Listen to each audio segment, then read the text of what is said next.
Today we are visited by our artist Rob. Rob, how's it been joining the Lucky Bamboo family? Oh, it's been awesome. We've been having a lot of fun. Now, Lucky Bamboo Tattoo is a custom shop, and that means there's a little bit more time and effort that goes into your drawings in preparation for your tattoo. So, Rob, tell me a little bit about your drawing process. Okay. Yeah, I'll give you a little sneak peek into what goes on in at least one of the drawing processes.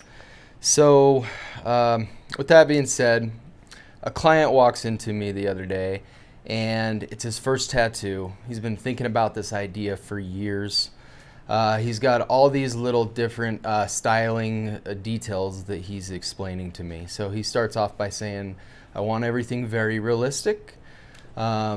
He says that he's been a craftsman, a carpenter, a craftsman, woodworker, right, his entire life, not as opposed to a framer. He says he wants to pay tribute to that. He's retired now, and this is his first tattoo. Wants to take up the whole back of his calf and really wants to pay tribute to it. So he wants it realistic. He wants a early 19th century woodworker, all black and gray, either holding a wood plane or using a wood plane. Now, not a wooden, like, airplane. No, like it takes a little bit of wood off the surface and smooths things down and shapes it. So you push it along and it has a blade and it scoops some wood off. Yep. Yeah, Yep. okay, I'm Yep. following.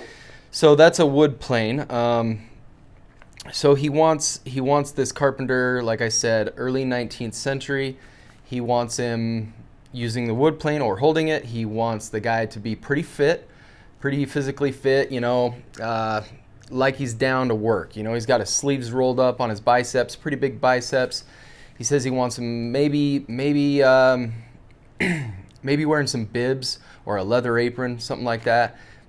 Maybe even a scally cap is what he says. So with all those details in mind, kind of segue for a second, because there are, in my book, there's really two main different types of drawings that we do.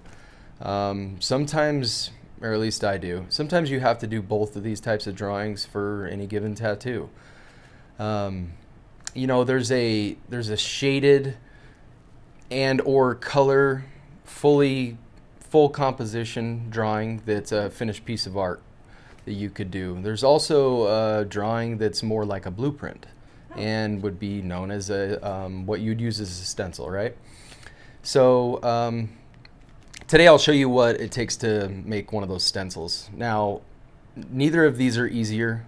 They both take a ton of time, and sometimes you have to do both for one given piece, especially if somebody hasn't already requested this tattoo and you have an idea and you want to sell it to a client as well. You'd have to come up with a finished piece. So with that being said, I will show you some of how I make a stencil.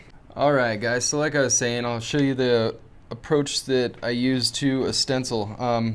With all these very specific and artistic styles that the gentleman was talking about, he has no references to base the pieces off of, and as Mia was saying, we're an all custom shop here, so even if you did have some references, we're still going to do what we will with it and make it one of a kind, make it a unique thing, and of course just use things to get an idea. Now that being said, I didn't really know what a plane really looked like, detail for detail, I knew kind of what they looked like. I knew kind of what a scally cap was. So these are some of the things that I get together, and I just start kind of looking at how I would like to style something, what I prefer. So I start to piece some of those things together. Now when he's explaining these details to me, I'm also portraying an image in my head of what I want it as the artist to look like. So I know the perspective I want the guy to be standing at, and again, you're not going to find things that are going to meet all these things you have in your head, so you have to resort back to creation. some old school methods that people have been using for thousands of years is to use a model. So these are the couple of the references I used to get an idea. Another one that I used was this weird looking gentleman I had model to kind of get in the position that I thought this guy would be. Of course, this guy isn't buff like the guy wants on his tattoo. Yeah, so, but at least you can get an idea of where you want to go, the right perspective on things, and create from there, riff on it from there. That is wild. So this is what, oh, and let me add, the guy wanted above the carpenter a banner that said American craftsmanship, and below a banner that said alive and well. So this is what I started off with as far as a stencil goes. I'll zoom in a little bit.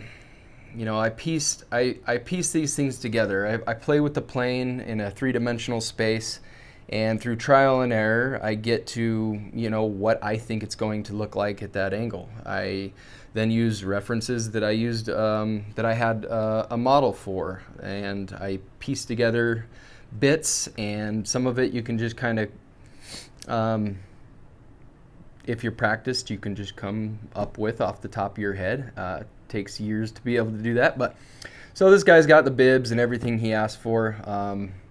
Just recently added a scally cap on there, and I think I got the guy pretty much to the perspective I'm liking. So this was many different layers, and of course the software on these iPads or computers really help us be able to layer things up and to zoom in and zoom out and erase and copy and do all these things that we would previously do on a piece of paper. And if you made a mistake, you would have to then get a new piece of paper, right? So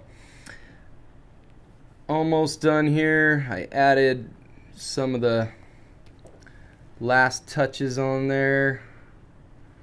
Added his banners that he wanted. And, you know, after about 12 hours, 14 hours, the stencil's ready and the real work starts. I think that is absolutely beautiful. Well, I didn't really realize how much goes into the drawing, but thank you, Rob, for showing me the dedication that you show as an artist and that our clients can bet on when it comes to creating something just for them exactly the way they like it.